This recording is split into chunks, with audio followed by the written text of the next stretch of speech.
Mustafiz furious 18 এর player.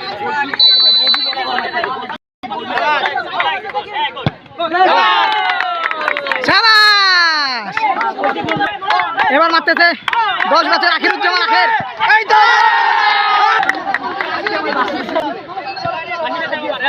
এবার মারতেছে 2008 ব্যাচের তানভীর। 2010 ব্যাচের